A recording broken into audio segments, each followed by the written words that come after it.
Hello everyone, my name is Muskan. I am a legal intern at Lex Creek and Company.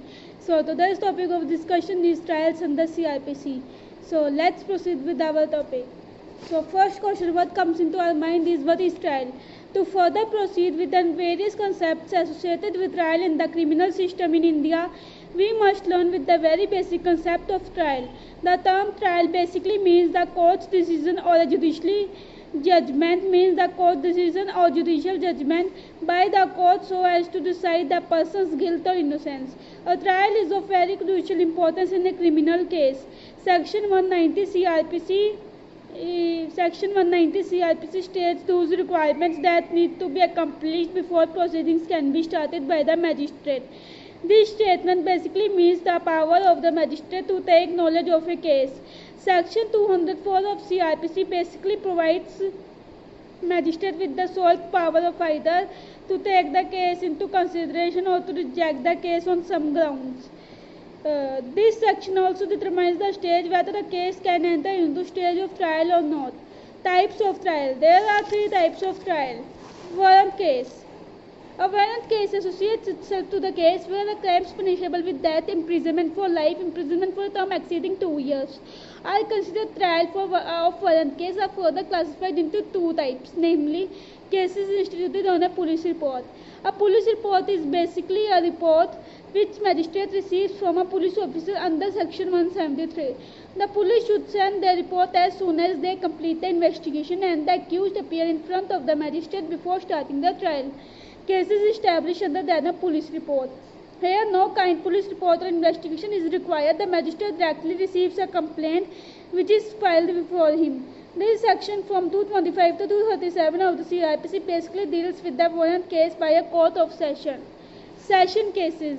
These are the cases where the offence is subjected to punishment by law is death, life imprisonment for a term more than 7 years. In such cases, trial has to be held in a session court after the case has already been forwarded by magistrate to the court or after the commission of the crime.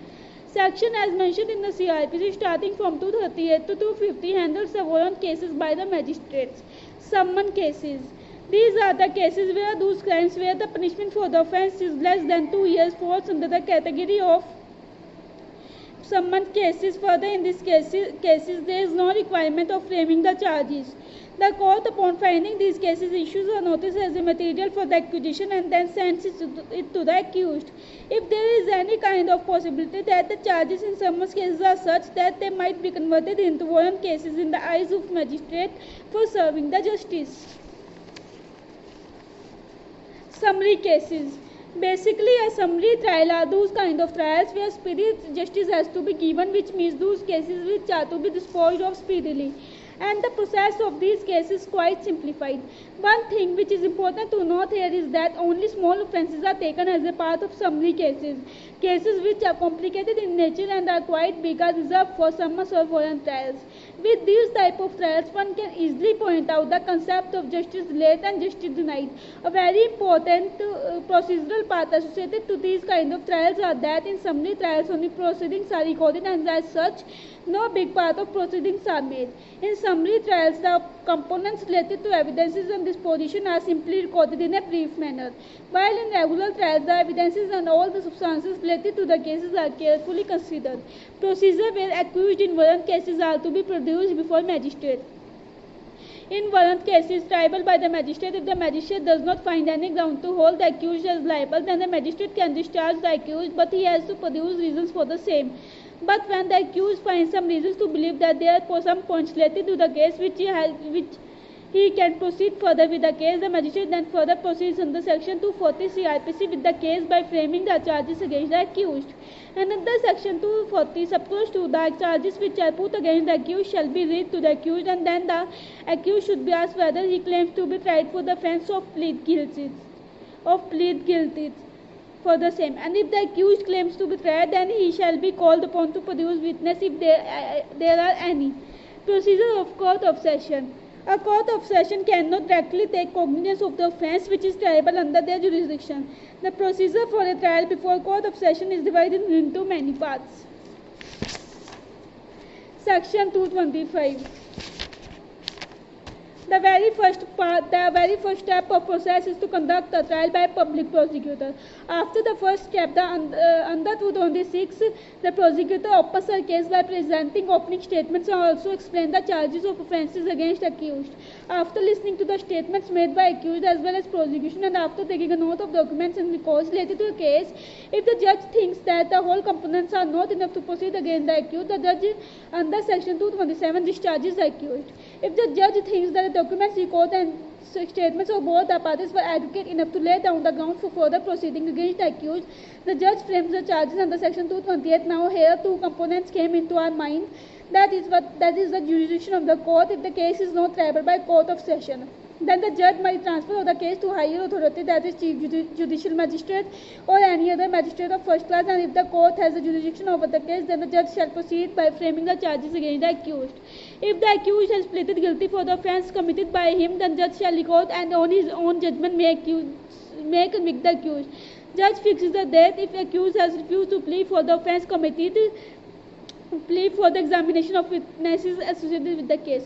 After the date has been fixed, on that date prosecution can be asked by the judge for the evidences which are therein sport.